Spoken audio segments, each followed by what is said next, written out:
कहानी उस समय की है जब एलियन क्रीचर्स ने पृथ्वी पर हमला कर दिया। इन भयानक प्राणियों ने पूरी दुनिया में तबाही मचा रखी थी। हर तरफ सिर्फ विनाश का मंजर था। इस खतरे से निपटने के लिए चीन ने अर्थ डिफेंस अलायंस नामक एक संगठन बनाया। इसका उद्देश्य इन क्रीचर्स का खत्म करना और पृथ्वी को बचाना था।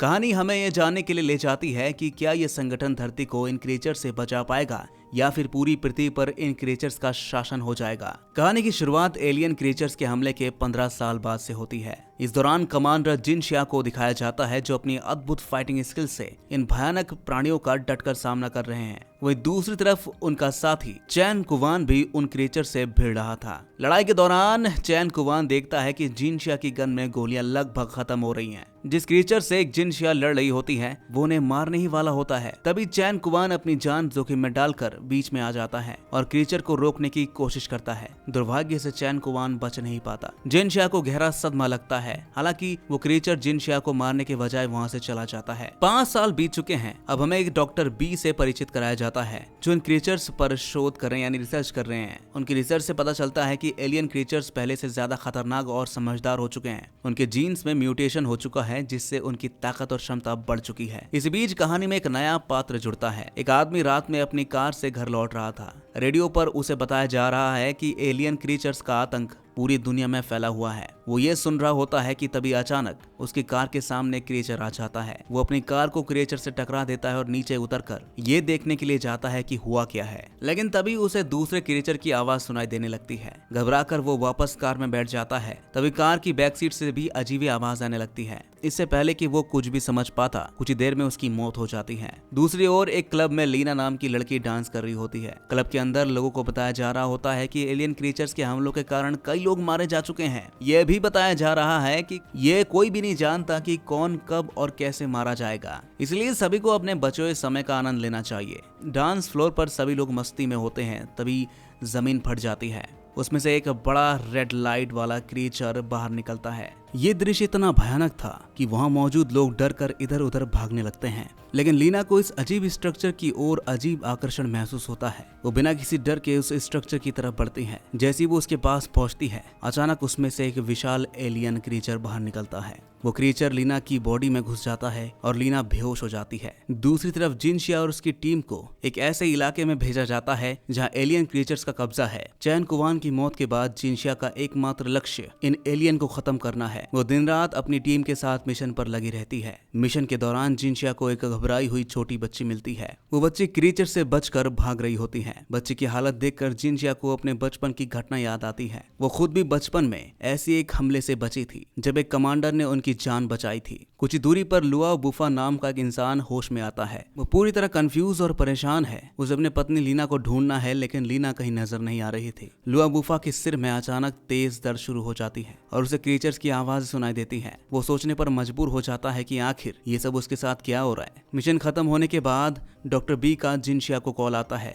वो उन्हें लौटते वक्त एक खास इलाके में रुकने के लिए कहते हैं। वहाँ कुछ अजीब क्रीचर्स को नोटिस किया गया था। इसी बीच लुआ वुफा सड़कों पर अजीब तरीके से चलते हुए नजर आता है। उसके हाथ में ब्रेड के पैकेट्स होते हैं। वो जानवर की तरह हरकतें कर रहा होता है। जिनशिया और उसकी टीम उसे देखकर समझ जाती है कि कुछ गंभीर समस्या है। वो लुआ वुफा को पकड़ते हैं और लैब में ले जाते हैं। लैब में डॉक्टर बी लुआ वुफा की जांच करता है। उन्हें पता चलता है कि लुआ वुफा की बॉडी एलियन क्रीचर्स के वायरस से संक्रमित है। लेकिन हैरानी की बात यह है कि वायरस होने के बावजूद उसकी बॉडी के सेल्स मर नहीं रहे हैं। डॉक्टर ये समझने की कोशिश करते हैं कि लुआ वुफा की बॉडी वायरस के प्रभाव को कैसे झेल रही है। जांच के दौरान लुआ वुफा जोर जोर से चिल्लाने लगता है। उसकी हालत बिगड़ने लगती है। डॉक्टर उसे एक इंजेक्शन देकर शांत करते हैं लेकिन उसकी आंखें क्रीचर्स की तरह बदल जाती हैं। डॉक्टर बी को लगता है कि लुआ वुफा वायरस और इंसानी सेल्स के बीच एक लिंक हो सकता है।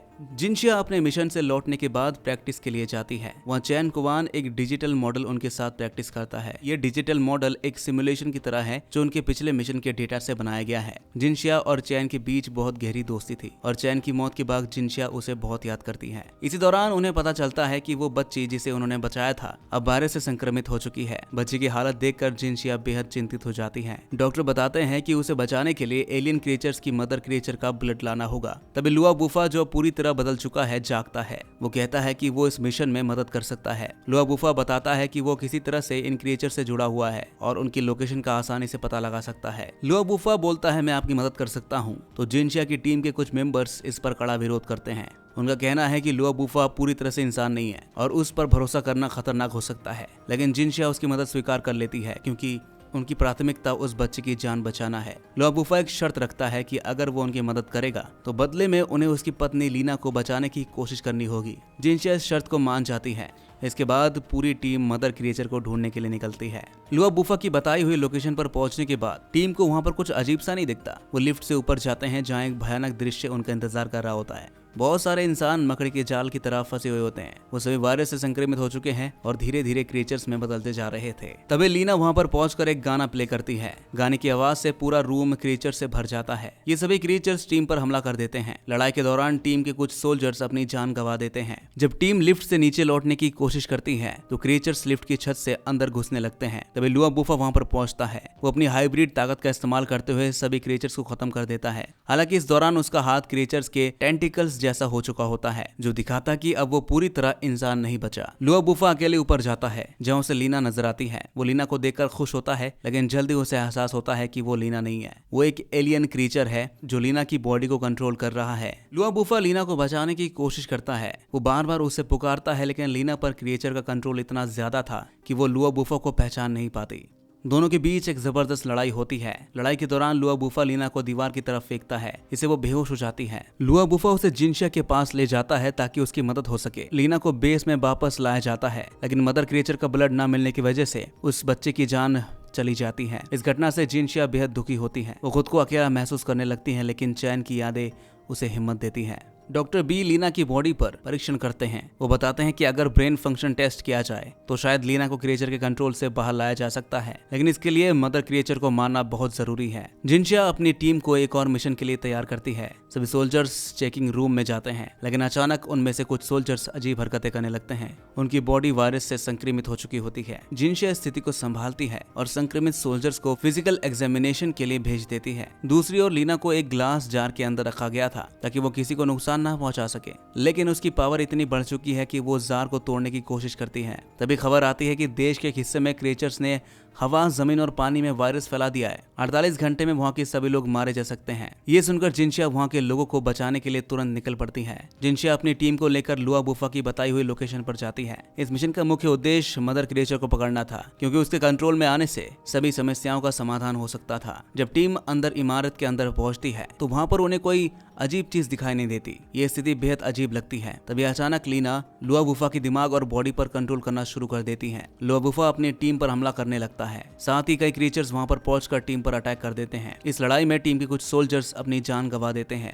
जिनशिया लुआ बुफा को समझाने की कोशिश करती है कि उसे अपनी बॉडी और दिमाग पर कंट्रोल करना होगा। वो उसे याद दिलाती है कि उसे लीना को बचाना है। लीना का नाम सुनते ही लुआ बुफा खुद को संभाल लेता है और होश में आ जाता है, लेकिन इस पूरे घटनाक्रम से टीम का बड़ा नुकसान हो चुका था। दूसरी तरफ बेस पर लीना तेजी से बदल रही होती है। उसकी पावर इतनी बढ़ जाती है कि वो ग्लास जार को तोड़ देती है। इस दौरान वो उस सोल्जर को भी मार देती है जिसे डॉक्टर बी की सुरक्षा के लिए छोड़ा गया था। ये सब लीना का ही प्लान था। उसने लुआ बुफा का इस्तेमाल करके टीम को बेस से दूर भेजा और इसी बीच बाकी क्रिएचर्स को बेस के अंदर बुला लिया। बेस पर पूरी तरह से क्रिएचर्स का कब्जा हो चुका था। बेस के अंदर बढ़ते खतरे के बीच जिनशिया की टीम को एक और चुनौती का सामना करना पड़ता है। उनकी टीम का एक खास सदस्य बाकी लोगों की जान बचाने के लिए अपनी जान कुर्बान कर देता है। जिनशिया एक एक करके अपने साथी को मरते हुए देखती है। ये मंजर देखकर वो पूरी तरह से टूट जाती है। वो गुस्से में लुआ बुफा को इसका जिम्मेदार ठहराती है। गुस्से में वो लुआ बुफा को मारने की कोशिश भी करती है, लेकिन वो खुद को रोक लेती है क्योंकि उन्हें एहसास होता है कि अभी भी लुआ बुफा की जरूरत है उन्हें। तो बेस से एक संदेश मिलता है कि क्रिएचर्स ने वह हमला कर दिया है। जिनशिया तुरंत बेस पर लौटने का फैसला करती है। इस बार वो अपने साथ एक बॉम्ब पहनती है क्योंकि अब वो खुद भी जीने की उम्मीद खो चुकी थी।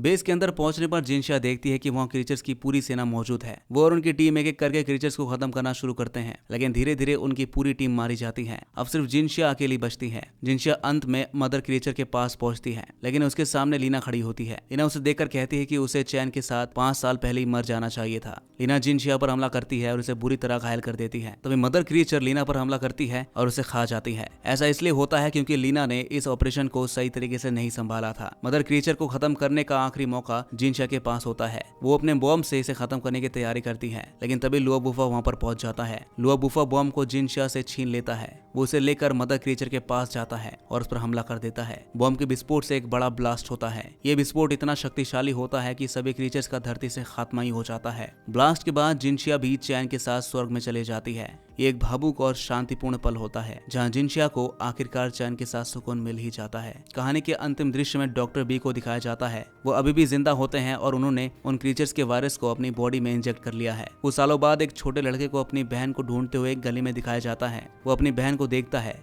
लेकिन जैसे ही वो उसके पास पहुंचता है उसके पीछे वही बड़ा क्रीचर नजर आता है। ये संकेत देता है कि क्रीचर्स अब भी पृथ्वी पर मौजूद हैं। और इसी के साथ ये मूवी यहीं पर खत्म हो जाती है। तो दोस्तों, कैसी लगी आपको ये कहानी कमेंट में जरूर बताइएगा और ऐसी मूवी एक्सप्लेनेशन देखने के लिए हमारे इस चैनल को सब्सक्राइब जरूर कर लीजिएगा।